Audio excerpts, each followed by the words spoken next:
ये कोयल के समान है और जो नया संविधान बन के तैयार हुआ है वो संविधान इस संविधान के आगे हाँ तो हुआ ऊंची आवाज में कोयल की आवाज को दबा तो सकता है लेकिन कोयल की तरह अपनी आवाज को मीठी बना नहीं सकता।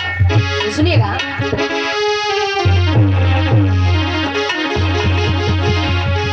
कि सऊदी में ढूंढो चाहे चाहे जापान में श्रीलंका दुबई चीन अफगानिस्तान में उड़ी लो सारा जहान भीम मेरा। कौन कौन इस बात को मानता कि भीम मेरा नंबर बने? मानते हैं दिल से? तो फिर उठाएंगे दोनों हाथ। भैया बाबा साहब से कोई गोलीबाजी तो नहीं हो गई थी? हाँ आप भी बोलिए और बताओ मतलब अलग से कहना पड़ेगा तो बोलेंगे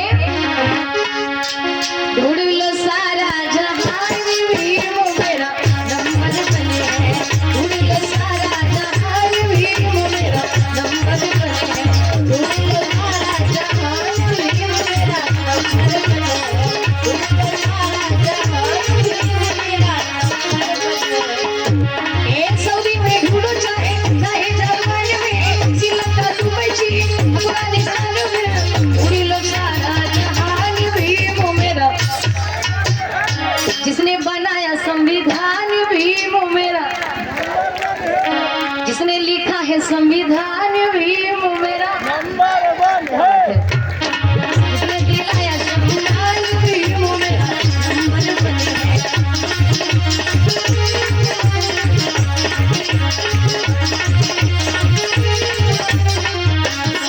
और कहते हैं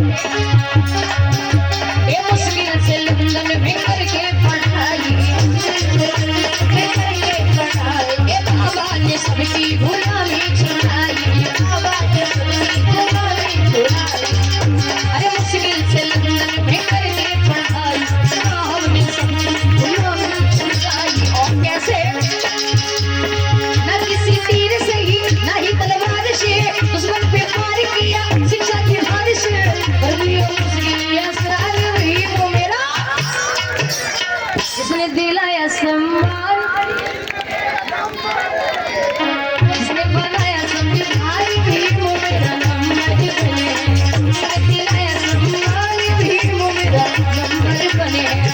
दिलाया सम्मान भीम मेरा नंबर बने है। उनका सारा जहान भीम मेरा नंबर बने है।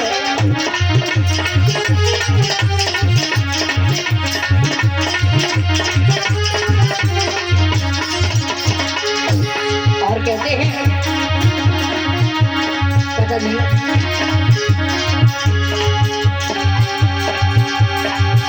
पखंडी के डेरा में जब तक रहोगे पखंडी के डेरा में जब तक रहोगे हाथ में कटोरा पखंडी के डेरा में जब तक रहोगे हाथ में कटोरा रहोगे।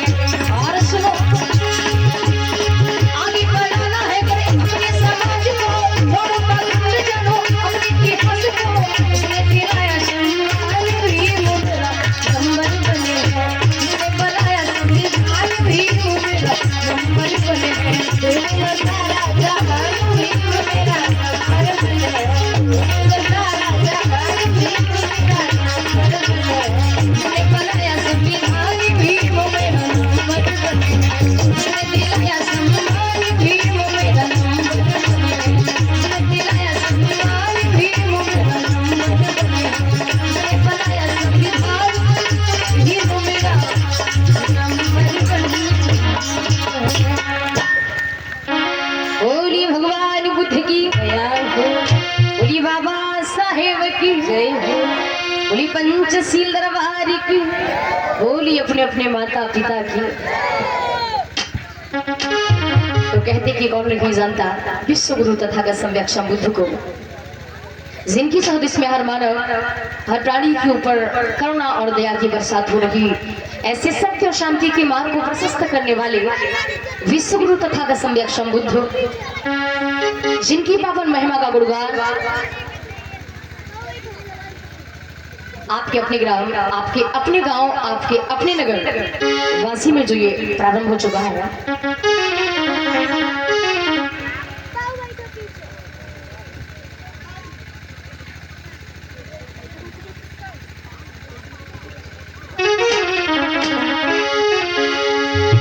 ऐसे सत्य शांति के मार्ग को पाने वाले डॉक्टर बी आर अम्बेडकर, परम पूज्य बाबा साहब, सम्राट अशोक महान, जिन्होंने इस धम्म रूपी वृक्ष को दोबारा से हरा भरा करने का काम किया। जैसा कि जानते हैं मेरे भाइयों, बुद्ध के समय में इस भारत को सोने की चिड़िया कहा जाता था। हम लोग राजाओं महाराजाओं की संतानें हुआ करते थे। इस देश में मान सम्मान स्वाभिमान की जिंदगी जिया करते थे। लेकिन ईरान से आए कुछ उबामन लोग, वो विदेशी, जिन्होंने इस देश पर आक्रमण करने का काम किया, यहाँ के मूल निवासी राजाओं को छलने का, उनकी धन धरती जमीन भूमि को छलने और कपटने का काम किया। यहाँ तक हम और आपको छलने के बाद राजा से रंग को बनाने का काम किया। इस देश में जब बौद्ध धर्म का पतन हो रहा था,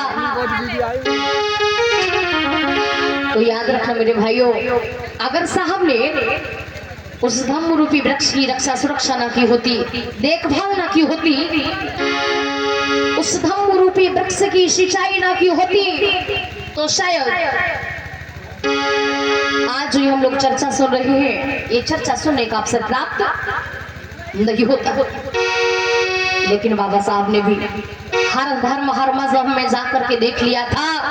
जब उन्हें कहीं कोई सम्मान नहीं मिला, तो अंत में बौद्ध धर्म को स्वीकार करने का काम किया था।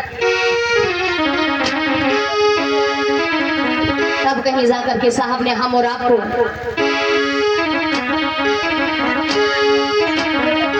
मान सम्मान स्वाभिमान की जिंदगी देने का काम किया। तो मैं तो ऐसे समस्या के लिए यही कहना चाहूंगी,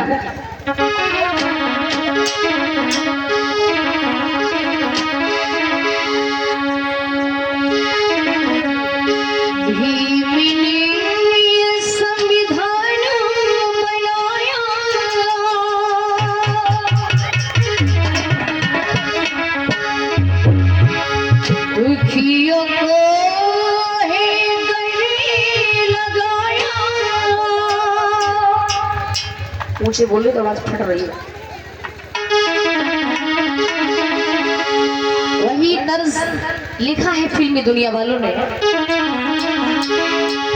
जा रहे हो लौट के आना,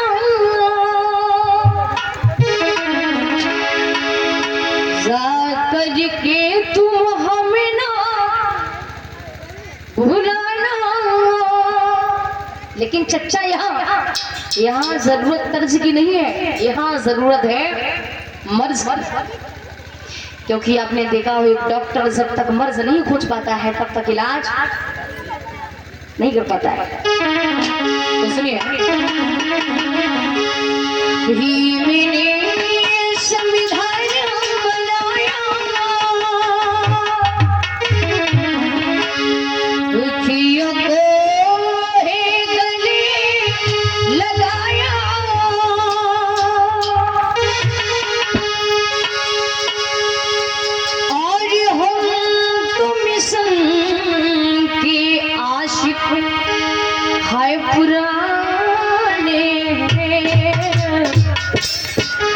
और कहेंगे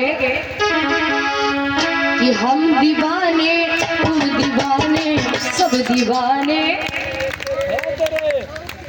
किसके? बाबा साहब। हम की है तेरे। तो कहेंगे कि हम दीवाने, तुम दीवाने, सब दीवाने भी हैं। हम दीवाने, तुम दीवाने, सब दीवाने बाबा की बच्चे।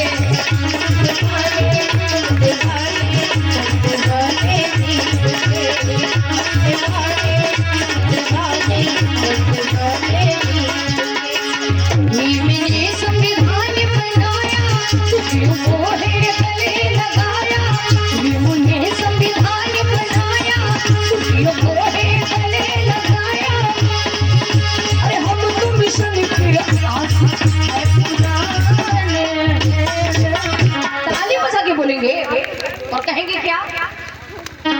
हम दीवाने तुम दीवाने सब दीवाने।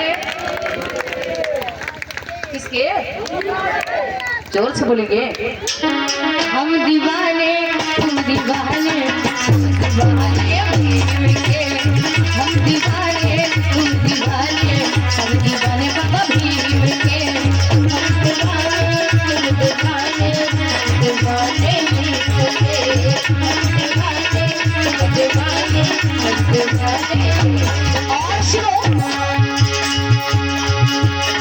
नारी को मानो दिलाया, नारी को दिलाया, दासी से रानी बनाया, दासी से रानी बनाया। आवाज फट रही भैया, आपको लग रहा है? नहीं लग रहा? सुना है? नारी को सम्मान दिलाया। ऊंची बोलते तभी फटती है। दासी से महारानी बनाया।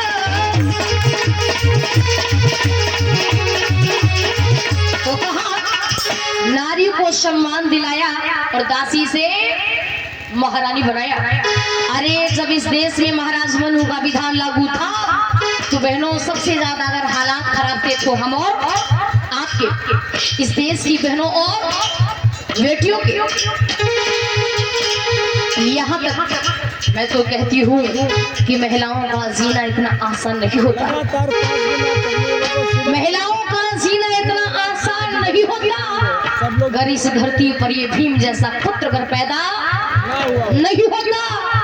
ए मनवाद की गुलामी में रोती हमारी माताएं, ये घूंघट की आड़ में रोती हमारी माताएं, फिर ये सिर उठा के जीना इतना आसान नहीं होता। आज आप लोग देखिए बड़े बड़े घरानों में यही पता नहीं चलता है कि ये घर की बेटी है या घर की बहू है। लेकिन पुरानी प्रथा के आधार पे मार लंबा घूंघट और कहीं कहीं तो खैराज भी। अच्छा अगर बहुओं ने घूंघट नहीं किया तो डुकरियां सीधी काटी। कैसे थोपड़ा खोले घूंघट में मारो जाए रो। अरे मैं कहती बहनों ऐसा घूंघट किसी काम का नहीं है। पता चले वो जो है ना जब कतरनी सी बंधना है रे दुनिया भर की गाड़ी सांस को सवेरे 50 सुनानो तैयार, लेकिन घूंघट हाथ भरो। अब बताइए भैया जुबान से शब्द सही नहीं निकल रही, बॉडी आपकी अच्छी नहीं है लेकिन घूंघट इतना लंबा है तो ऐसा घूंघट करने से कोई फायदा नहीं भाई। काने खुतरे तो हो नहीं।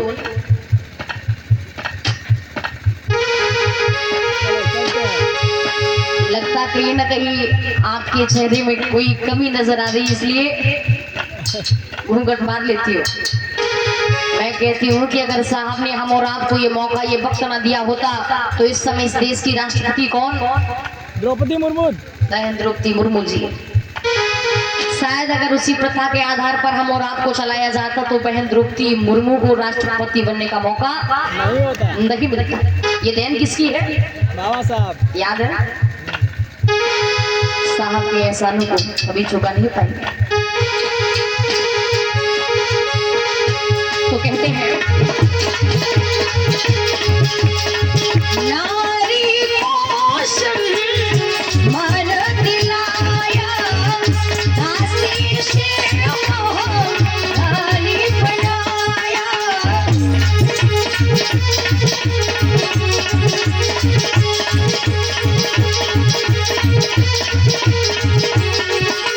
और सुनो सोच को भी वजीर जगाया, रूप को भी वजीर हंसाया। सोच को भी वजीर जगाया, रूप को भी वजीर हंसाया। अरे हम तो मिशन के आशिक है पुराने। बोलेंगे एक बार कि हम दीवाने चच्चा तुम दीवाने। और ये सब बच्चा छोटे छोटे बच्चे ये गाए कि हम दीवाने तुम दीवाने सब दीवाने, हम दीवाने तुम दीवाने सब दीवाने हम भीम के, हम दीवाने तुम दीवाने सब दीवाने भीम के।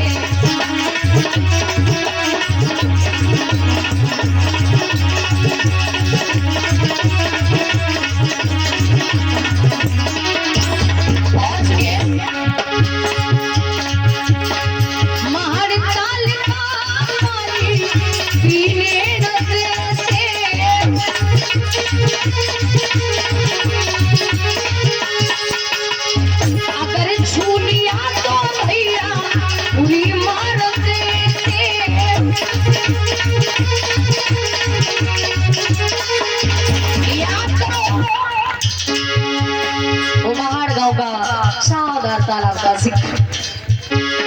इस शाहदार तालाब से हाथी भेड़ बकरियां जानवर पानी पी सकते थे, लेकिन हम शूद्रों को पानी नहीं पीने दिया जाता था। लेकिन वो क्रांति याद होगी 20 मार्च 1924 शाह अपने महान गांव के लोगों को खुद के साथ में लोगों को लेकर के पानी पिलाने का काम किया था। अगर साहब उस तालाब का पानी नहीं पीते तो क्या उनकी प्यास नहीं बुझती? कहीं और जाके पी सकते थे। लेकिन वहां लड़ाई पानी की नहीं थी, वहां लड़ाई थी अपने हक और अधिकार की, अपने सम्मान की। आप समझ सकते हैं कि हाथी भेड़ बकरियां पानी पी सकते थे, लेकिन हम और आप पानी नहीं पी सकते थे। इसका मतलब उन लोगों की नजर में हम और आप की जिंदगी जानवरों से भी बेहतर थी, खराब थी।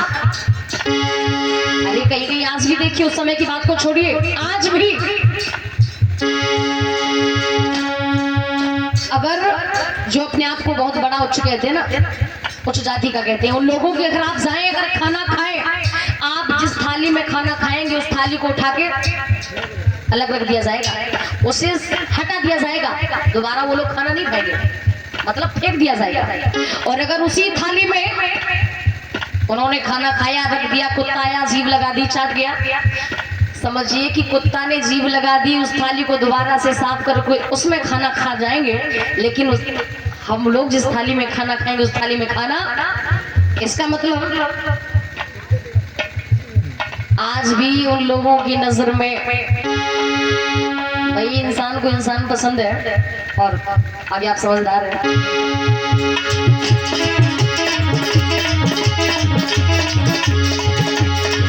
तो कहते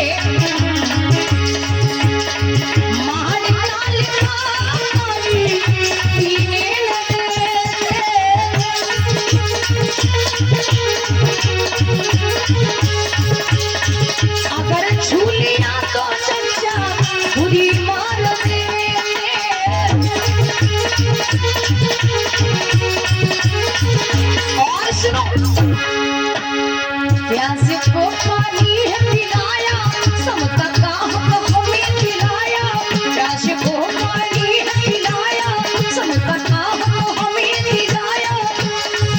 अरे हम तो मिशन फिर आशिक हम दीवाने तुम दीवाने। उठाएंगे दोनों हाथ, मानते हैं तो जबरदस्ती की सौदा तो नहीं है, तो ठीक है। हम दीवाने तुम दीवाने सब दीवाने मिलके, हम दीवाने तुम दीवाने सब दीवाने बाबा मिलके, हम दीवाने तुम दीवाने सब दीवाने मिलके, हम दीवाने तुम दीवाने सब दीवाने मिलके।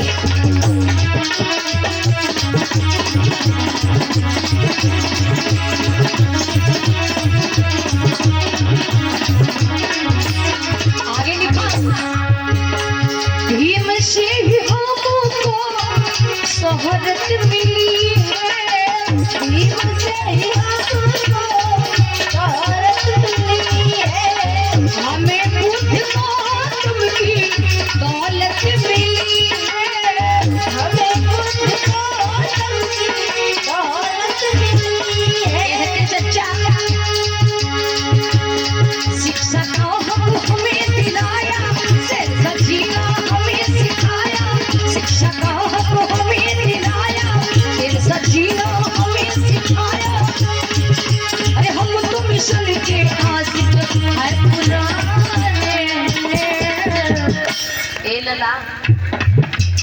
गो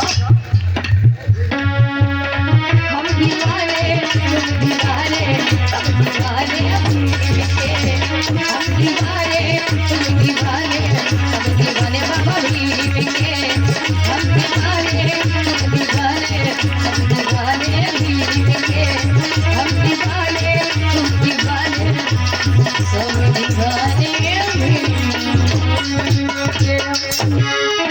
बोलिए भगवान बुद्ध की दया। तो कहा कि भीम ने संविधान बनाया, दुखियों को है गले लगाया। हम तो मिशन के आशिक है पुराने हैं और हम दीवाने तुम दीवाने सब दीवाने, या तो सभी दीवाने भीम के। तो आइए चलते हैं पावन वही धम्म चर्चा की ओर।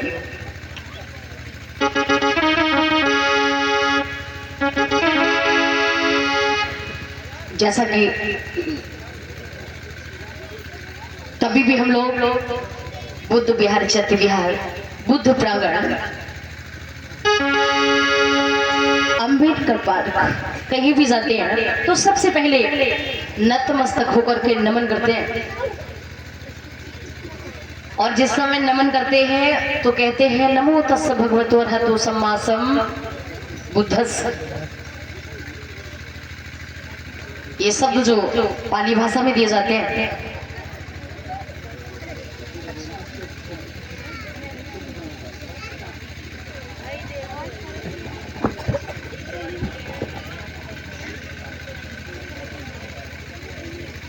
और इसी बीच में इस कथा कमेटी में दान आया है। ये 500 मुद्राएं आदरणीय गयादीन जी बसोहा से और ये 500 मुद्राएं महिपाल जी बसोहा से और ये 2000 मुद्राएं गजोधर जी प्रवक्ता मरई से और ये 100 मुद्राएं बबलू यादव जी, 100 मुद्राएं आदरणीय बबलू यादव जी सुमई से, 150 मुद्राएं हीरा लाल जी सुमई से। ये दानदाता कथा कमेटी में दान दे रहे हैं तथा अगर धन के भंडार भरे रखे, सील प्रदान करे, सील हमेशा इनकी रक्षा करे, ऐसी आशा विलासा आकांक्षा करती हूँ।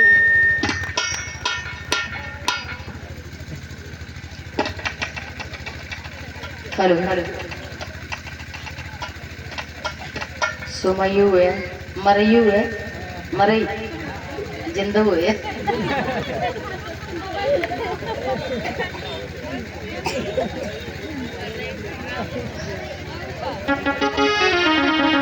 तो ध्यान देखिए, किसी भी क्षेत्र में जाओ नाम अलग अलग मिलेंगे। रानीपुर की दूल्हापुर, मरई की जिंदई, मानपुर की दानपुर। तो ध्यान दें, कहती नमो तस्स भगवतो अरहतो सम्मा सम्बुद्धस्स। पहला ही शब्द आता है नमो। ध्यान देंगे, पहला ही शब्द आता है नमो। कभी कभी मैंने देखा जो क्षेत्र आज भी पिछड़े हुए हैं, उन क्षेत्रों में अगर कोई पढ़े लिखे भैया पहुंचे, बहुत देश थे अम्बेडकरवादी, अच्छे विचारों को लेकर के पहुंचे, अगर किसी ने किसी भैया से कहा भैया नमो बुद्धाय, अगर कहा कि भैया नमो बुद्धाय, जय भीम हर व्यक्ति जानता है कि जय भीम एक मिशन का नारा होता है। अगर किसी भैया ने सामने वाले से कहा कि भैया नमो बुद्धाय, सामने वाला बुद्ध को नहीं मानता, बुद्ध को नहीं जानता। अब आपने कहा कि भैया नमो बुद्धाय, सामने वाला कहता भाई कहाँ से आ गया ये मरु बुद्धा वाला, कहाँ से आ गया ये मरु बुद्धा वाला, क्योंकि अपने अभी पहला कार्यक्रम है ना ये। तो कभी कभी लोग सवाल खड़ा कर देंगे, नहीं करते भी होंगे। हाँ, अगर आपने कहा कि भैया नमो बुद्धा है तो सामने वाला कहता कि वही कहाँ से आ गया ये मरु बुद्धा वाला। तो मैं आपको बता दूं, जो लोग तर्क में कुतर्क की बात करते हैं, उन लोगों को ये बता देना चाहती हूँ कि नमो बुद्धाय का मतलब क्या होता है। नमो बुद्धाय का तात्पर्य क्या होता है। नमो मीन्स नमन और बुद्धाय मीन्स बुद्धि को। नमो मीन्स नमन, बुद्धाय मीन्स बुद्धि को। मैं आपकी बुद्धि को नमन करता हूँ। अब मैंने अगर आपसे नमो बुद्धाय किया तो इसका मतलब मैंने आपको बुद्धिमान समझा, इसीलिए मैंने आपकी बुद्धि को नमन किया। मैंने आपको विद्वान समझा, इसीलिए मैंने आपकी बुद्धि को नमन किया। लेकिन भैया आप कहते कहां से आ गया? मरो बुद्धा वाला।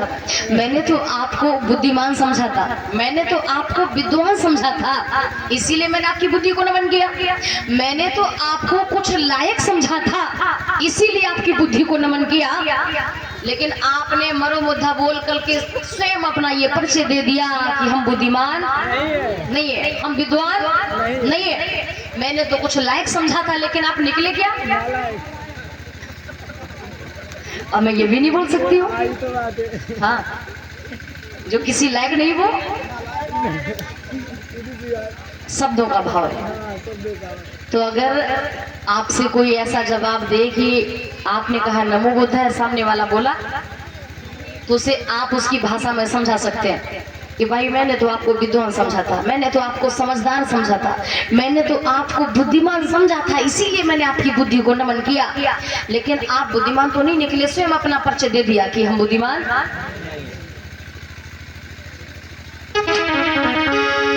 मैंने तो कुछ समझा था, लेकिन आप तो वही निकले गोबर के।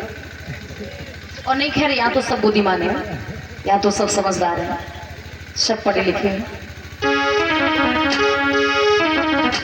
तो कहते नमो तस्, नमो मीन्स नमन, तस् मीन्स उनको,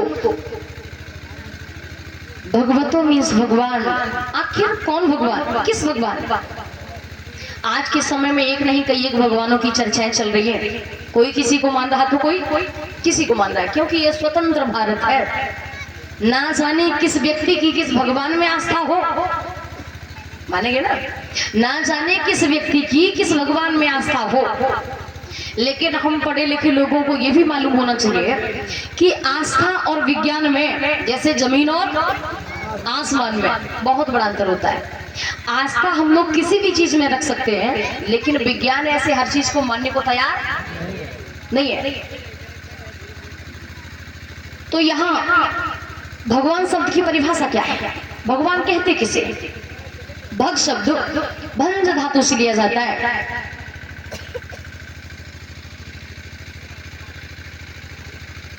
और इसका तात्पर्य होता है भंजन करना, भंग करना, किसी चीज को तोड़ना। वान एक तृष्णा होती है। अब तृष्णा क्या है? राग द्वेष मोह माया जंजाल ये सब प्यासलाभानी, जिन्होंने इन सांसारिक तृष्णाओं का भंजन कर दिया। ऐसे भगवान को जिन्होंने बैसाखी पूर्णमासी के दिन मैया महामाया की कोख से लुम्बनी के साल वृक्ष के नीचे जन्म लिया हो सिद्धार्थ के रूप में, उन भगवान जिन्होंने बैसाखी पूर्णमासी के ही दिन बोध गया में जाकर के बोधत्व को प्राप्त किया हो, उन भगवान जिन्होंने बैसाखी पूर्णमासी के ही दिन कुशीनगर में जाके महापरिनिर्वाण को प्राप्त किया। ऐसे भगवान को आगे दिया जाता अरहत। अर मीन्स दुश्मन, हतो मीन्स हनन। जिन्होंने दुश्मनों का हनन कर दिया हो। एक एक शब्द को बड़ा ध्यान से सुनना, तभी समझ में आएगा। ये कोई वो कथा नहीं है। लोग कहते कि कथा करा लो उद्धार हो जाएगा, कथा सुनाओ उद्धार हो जाएगा, कथा को देखाओ, मतलब साथियां कथा को देखा उद्धार हो जाएगा। मैं कहती हूँ दुनिया भर की कथाएं उद्धार कथाएं हो सकती हैं, लेकिन भगवान बुद्ध बाबा साहब की कथा उद्धार कथा नहीं, सुधार कथा है। जब तक सुनकर के जीवन में सुधार नहीं लाएंगे, तब तक मैं समझती हूँ उद्धार हो नहीं सकता। तो पहले सुधार करिए, और सुधार तभी हो सकता जब सुनेंगे। जब सुनेंगे नहीं तो कुछ होने वाला नहीं है। अब बोले भूख लगी, भूख लगी, रोटी को जब बनाएंगे खाएंगे तभी तो पेट भरेगा। कि भूख लगी पेट भर जाएगा, चिल्लाने से पेट भरने वाला नहीं है। तो सुनिएगा, अरहतो मीन्स दुश्मन, हतो मीन्स हनन, जिन्होंने दुश्मनों का हनन कर दिया हो। अब यहाँ कौन दुश्मन? यहाँ वो दुश्मन नहीं, पता चले कि पड़ोसी पड़ोसी में झगड़ा चल रहा और जब तक पड़ोसी ने पड़ोसी को खत्म नहीं कर दिया उसे चैन नहीं पड़ा। यहाँ वो दुश्मन नहीं, यहाँ वो दुश्मन इस शरीर के अंदर जो राग द्वेष मोह माया, जो दिन रात और हम और आपको जीना, हाँ रात में सोना दुश्वार है और दिन में काम करना। तो जिन्होंने राग द्वेष मोह माया जंजाल सारी तृष्णाओं का हनन कर दिया हो, उन अरहत शम्मा संबुद्ध से जो सम्यक संबोधि को प्राप्त कर चुके हो, उन अरहत तथागत सम्यक संबुद्ध को एक बार नहीं बार बार नमन करती हूँ या नमन करता हूँ। अब यहाँ बुद्ध बुद्ध बुद्ध किसी का नाम नहीं है। बुद्ध तो ज्ञान का प्रतीक है। थोड़ी देर के लिए मैं जानना चाहूंगी, यहाँ ऐसे कितने लोग हैं जो बुद्ध कथा आज पहली बार सुनने जा रहे हैं, जो पहली बार सुनने जा रहे हैं? काफी संख्या भाई, नीचे हाथ कर ले। अब ऐसे कितने लोग हैं जो आज से पहले कई बार इधर उधर बुद्ध कथा सुन चुके हैं? वेरी गुड,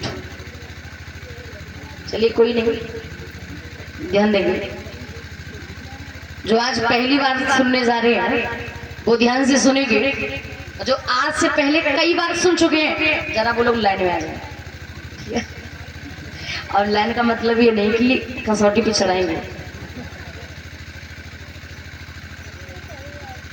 तो सबसे पहले मैं जानना चाहूंगी, जिक्र चल रहा बुद्ध का, कभी कभी बोर्ड एग्जामिनेशन में भी ये पूछ दिया जाता है और हिंदी व्याकरण में एक शब्द समूह में आपने पढ़ा होगा कि वह स्थान कहाँ जहां बुद्ध का जन्म हुआ, वह स्थान कहाँ जहां बुद्ध का जन्म हुआ। भैया बुरा नहीं मानना ना, आप पता चले आप लोग ये कहें कि मैं यहाँ सवाल जवाब करने आई हूँ, क्योंकि मैं पूछ इसलिए रही हूँ कि हो सकता है कि अगर मैं बीच बीच पूछती रहूंगी तो आप लोग मेरी बात को ध्यान से सुनेंगे, और जब ध्यान से सुनेंगे तो कुछ याद रहेगा, नहीं तो ये हजारों ये लाखों रुपए खर्च करना बेकार हो जाएगा। तो मैं जानना चाहूंगी कि वह स्थान कहाँ जहाँ बुद्ध का जन्म हुआ। तो कोई बताएगा कि बुद्ध का जन्म कहाँ हुआ, तथागत बुद्ध का जन्म कहाँ हुआ? अच्छा लुम्बनी। अच्छा लुम्बनी वन वाले कितने लोग हैं, जरा हाथ उठाएं। बहुत अच्छी बात।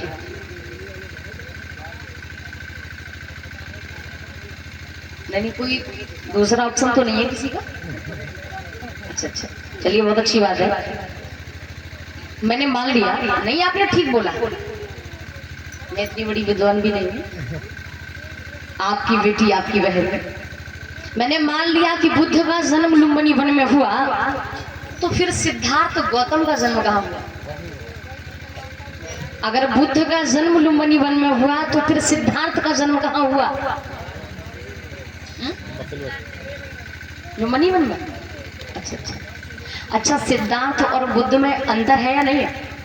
अंतर है। सिद्धार्थ और बुद्ध में अंतर है, तो फिर दोनों का जन्म एक कैसे? अच्छा पहले राजकुमार थे, बुद्ध कब बने? घर छोड़ के चले गए जब ज्ञान को प्राप्त किया। तो ज्ञान को प्राप्त कहाँ किया? बोध गया में। जवाब आपसे ही लूंगी मैं। जब ज्ञान को प्राप्त किया बोध गया में तो बुद्ध बने। उससे पहले क्या थे? सिद्धार्थ थे। जब उससे पहले सिद्धार्थ थे, सिद्धार्थ का जन्म लुम्बिनी में हुआ। जब बोध गया में ज्ञान को प्राप्त किया तो बुद्ध बने, बुद्ध कहलाए। तो फिर बुद्ध का जन्म कहाँ हुआ? मैंने कहा ना कि जवाब आपसे ही लूंगी। अच्छा गलत तो नहीं बोल रही हूँ? जब उन्होंने बोध गया में जा करके ज्ञान को प्राप्त किया, बोध ही को पाया, तभी तो बुद्ध बने। तो बुद्ध का जन्म कहाँ हुआ? अच्छा गलत तो नहीं बोल रही हूँ? बिल्कुल याद रखना बहनों। खैर भैया गलती आपकी नहीं है, बिल्कुल आपकी नहीं है, क्योंकि अभी तक हम और आपको किताबों में यही पढ़ाया जाता है कि बुद्ध का जन्म कहाँ हुआ? लुम्बिनी वन। अगर क्वेश्चन भी आ जाए ना तो आंसर में अगर बोध गया लिख दिया तो समझ लो 1 नंबर का क्वेश्चन चला जाएगा, लुम्बनी ही लिखना पड़ेगा। जबकि हम और आपको ये मालूम होना चाहिए, इसीलिए तो हमारे आपके अपने इतिहास को दबाने का काम किया गया।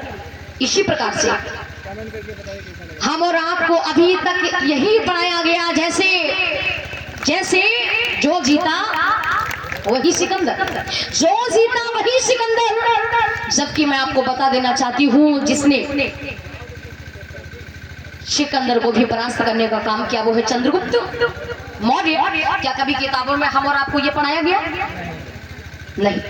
अभी तक हम और आपको किताबों में यही पढ़ाया जाता है कि अर्जुन से बड़ा कोई धनुर्धारी नहीं था। मैं ये जानना चाहती हूँ मेरे भाइयों, अगर अर्जुन से बड़ा कोई धनुर्धारी नहीं था तो फिर वीर एकलव्य के दाहिने हाथ के अंगूठे को क्यों कटवाया गया? क्यों? इसीलिए तो क्योंकि मैं कहती हूँ कि एकलव्य से बड़े नहीं थे अर्जुन। अभी तक किताबों में हम और आपको यही पढ़ाया जाता है। चाचा जी, बुंदेलो हर बोलो के मुख हमने सुनी कहानी थी, और खूब लड़ी मर्दानी वो तो झांसी वाली रानी थी। नाम किसका दिया जाता? नाम दिया जाता रानी लक्ष्मीबाई का। जबकि हम और आपको ये मालूम होना चाहिए कि रानी लक्ष्मीबाई ने तो उस समय युद्ध में धुआं भी नहीं देखा था। अगर उस समय युद्ध में किसी ने लड़ने का काम किया तो वो थी रानी झलकारी बाई, लेकिन नाम किसका दिया जाता? रानी लक्ष्मीबाई का। इसी प्रकार से ज्ञान की देवी, शिक्षा की देवी बहनों, जिन्होंने हम और आपको शिक्षा का हक देने का काम किया, जिन्होंने हम और आपके लिए पहला विद्यालय खोलने का काम किया, समाज की बहनों और बेटियों को शिक्षा के प्रति आगे बढ़ाने का काम किया, वो शिक्षा की देवी है माता सावित्रीबाई फुले। लेकिन विद्यालय में जब भी कोई कार्यक्रम होता है, संगीत से हो या विदाउट संगीत से हो, 2 अक्टूबर हो या 15 अगस्त हो या 26 जनवरी हो, सबसे पहले पूजा किसकी होती है? उनको क्या कहा जाता? आखिर क्यों? जब मैं आपको बता देना चाहूंगा, जब अपने समाज के वीर और वीरांगनाओं ने कोई अच्छा काम करने का काम किया, उनका नाम निशान इतिहास के पेजों में आया, तो लोगों ने इतिहास से उन पेजों को ही हटाने का काम नहीं किया, बल्कि पूरे के पूरे इतिहास को ही पलटने का काम किया। इसलिए न रहेगा बांस न बजेगी बांसुरी। और कहते हैं कि जिस समाज का इतिहास नहीं होता है वो लोग पैर होते हुए भी अपंग हो जाते हैं, आंखें होते हुए भी अंधे हो जाते हैं। तो हमेशा हम और आपको दबाने का काम किया गया। तो भैया अब याद रहे, अब ये याद रहे, कोई ये पूछ दे कि बुद्ध का जन्म कहाँ हुआ, याद रहेगा? अच्छा आप नहीं बोलना, ठीक है? फिर से कोई बोल गया। अच्छा मैंने गलत तो नहीं बताया? क्योंकि बुद्ध का ज्ञान तर्कशील है। बहनों याद रहेगा कि बुद्ध का जन्म कहाँ हुआ? लुम्बनी वन। Very good. मतलब पंचायत पूरी मानी है लेकिन अपनारो वही रहे। इसीलिए बोल रही हूँ कि ध्यान से सुनिए। सिद्धार्थ का जन्म हुआ लुम्बनी वन में और बुद्ध का जन्म हुआ बोध गया में। याद रहेगा कि बांसी में? याद रखना बहनों, क्योंकि किताबी ज्ञान की बात करूं तो आज भी हम लोगों को गलत ही पढ़ाने का काम किया जाता है बहन। तो मैं तो यही कहती हूँ बहनों,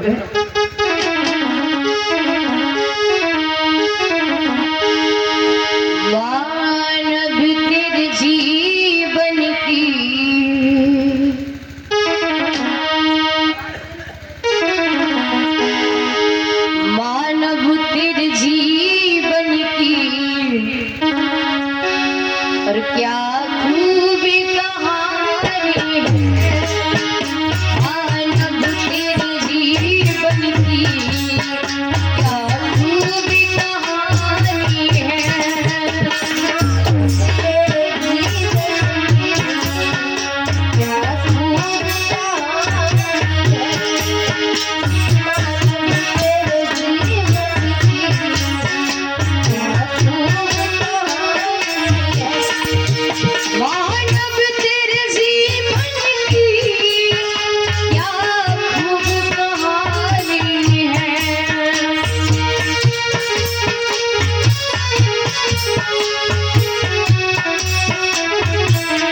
ये मानव तेरे जीवन की क्या खूब कहानी है।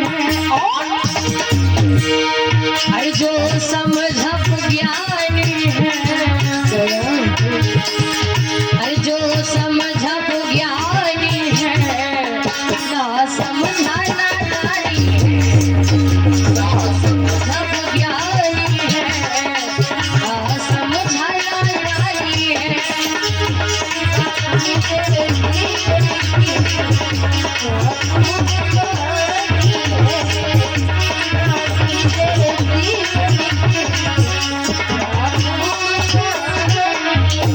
सुनिएगा। सामान नया लेकिन ये दुकान पुरानी है।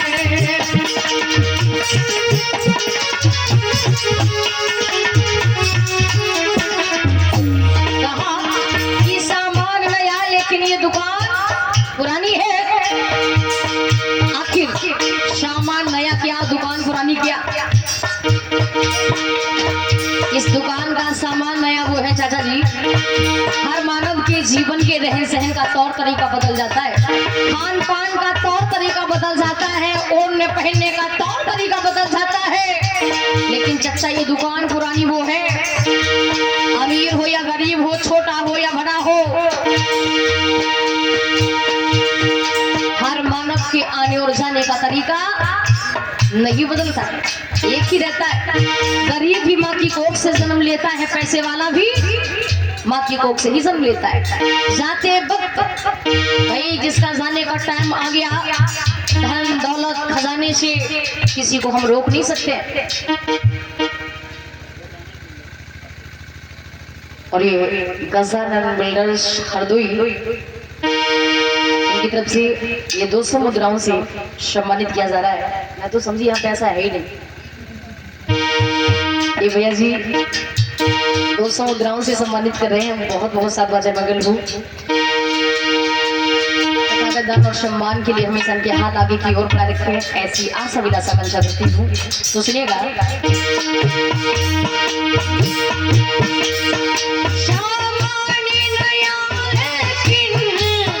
ये दुकान पुरानी है। और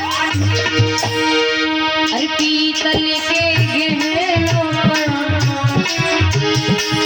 अरे पीतल के गहनों पर ये सोने का मारी है, ना समझाना नारी है।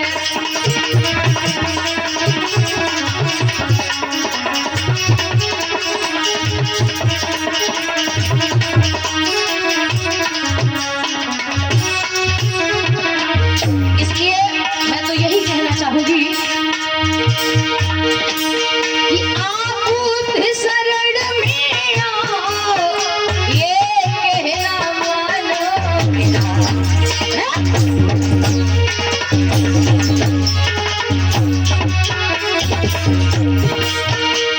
आप बुद्ध शरण में आओ, ये कहना मानो मेरा। अरे बिन बुद्धि शरण प्यारे, अरे बिन बुद्धि शरण प्यारे, बेकार छवाई मानव तेरे जीवन की अद्भुत कहानी।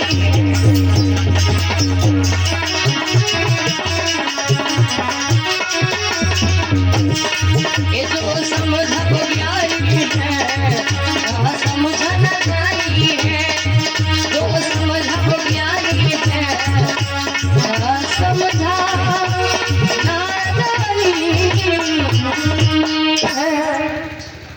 बोली भगवान बुद्ध की दया, बोली बाबा साहेब की दया।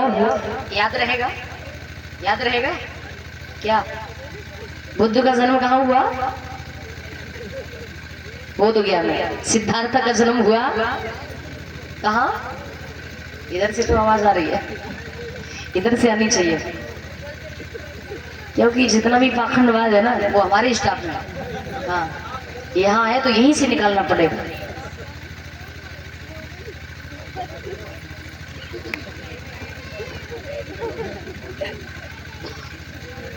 और इसी बीच में ये फौजी गुरुजी, हम आपके अपने चहेते फौजी गुरुजी ये 200 मुद्राओं से सम्मानित कर रहे हैं। बहुत बहुत साधुवाद, जय मंगल हो। और मैं आपसे उम्र में बहुत छोटी हूँ, आपको आशीर्वाद दे नहीं सकती हूँ, आपसे आशीर्वाद लेने की कामना चाहूंगी, क्योंकि अपने से बड़ों का हमेशा आशीर्वाद अगर बना रहे तो बच्चे कभी पीछे नहीं, हमेशा आगे बढ़ते। और इसी बीच में इस कथा कमेटी में दर आया है ये 514 मुद्राएं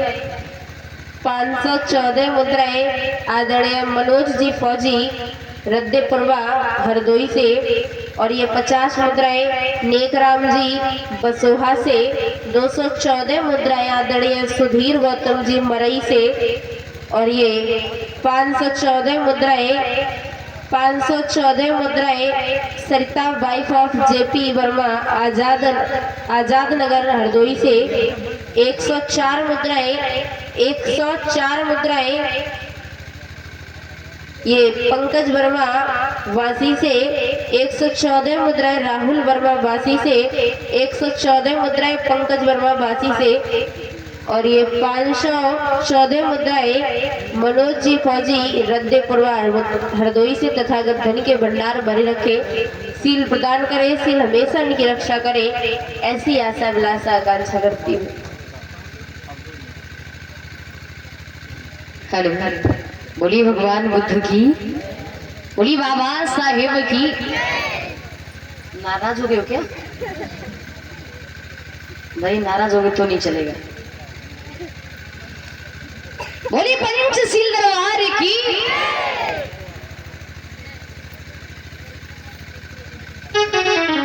तो ध्यान देंगे, सुनेंगे चर्चा कथन के माध्यम से